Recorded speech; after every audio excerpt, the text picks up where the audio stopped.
Good morning, Stampers. Kim Wolf coming to you here on Tuesday with a Tuesday tip and technique. And today I thought I would highlight the summertime borders and show you a fun technique and see what we can do with it. So I've taken a piece of scrap paper, and what I want to do is line up strips of paper here. And actually, I only need probably half the size, so that's not even because of what I'm doing.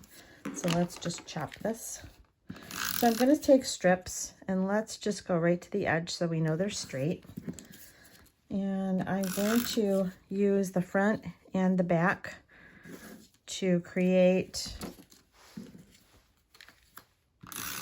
a variegated type pattern. So I'm just going to go through here and put them on. I grabbed a bunch of different colors. So we'll go with the light side and the dark side. And I need this to be long enough for my thin cut. So that is my goal.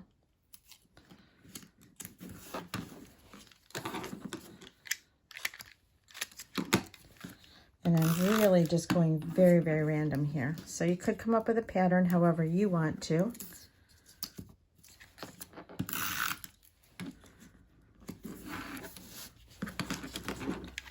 But there's the frogs that are hopping, and I thought that would be really fun to see how this would work with them. So keep going.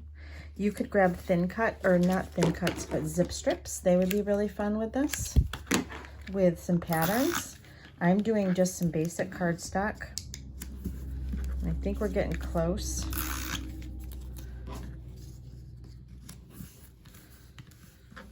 You could go with different sizes. If you could hang on to it.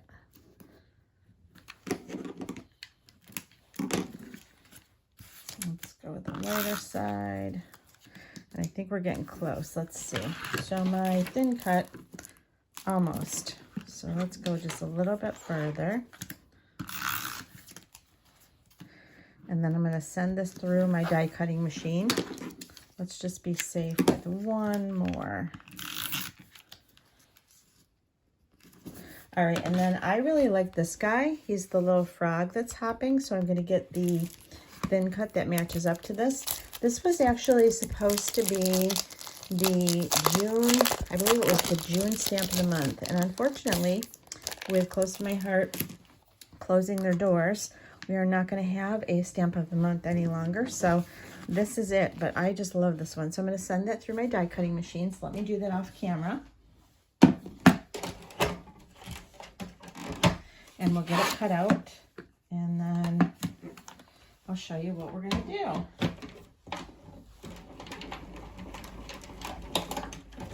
All right, so I've cut this out, and it's created this fun little pattern here. And then what I'm going to do is take my stamp and stamp it over top of it. And the idea was it was giving me a little bit of an idea of blades of grass. I think you could go with the thin, and then that would be fun. I did show this last week, but I want to show it again. This one's kind of flimsy.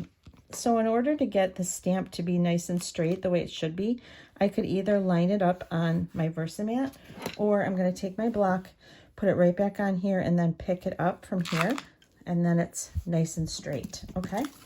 All right, and then I'm going to stamp with a sponge below it so I get a nice image onto my paper. And let me grab my ink. I'm going to use black ink so it'll show up nicely.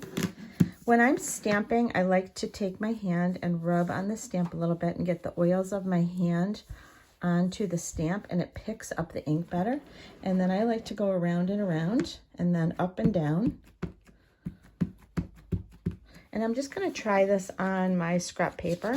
Go to the back side of this paper that we used just to check it. Now this is a really small image, so I'm just pressing lightly, and you can see how nicely that came out. So let's go ahead and put it onto our good paper now. And see if I can see through the camera. Line it up. peel it off. Isn't that adorable? I love it. I love it, and I hope you do too. I hope you've learned something new today, and I hope you have a happy Tuesday. Bye.